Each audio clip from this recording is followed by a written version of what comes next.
पहिले बिलांची आपली निवठी गेली, आता इथं दुसरा बिल आहे. हे बघा, माखाला लागते पूर्णपणे. ह्याच्यात भेटते का बघू आपल्याला निवठी.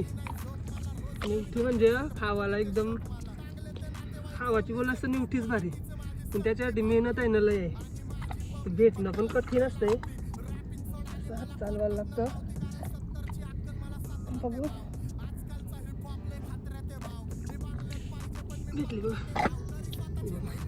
दाखवतो दोन तुम्हाला.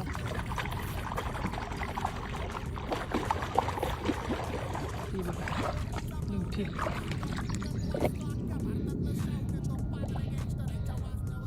पहिली निवठी भेटली बघा आपल्याला. पहिली बघली ना निवठी पकडाची मेहनत आहे ना लय डेंजर आहे बघा. चिखल बघा किती आहे, डेंजर चिखल आहे. चला पहिली बोनी झाली आपली मस्तपैकी. ऊन पण कडक लागते बघ, डेंजर ऊन आहे.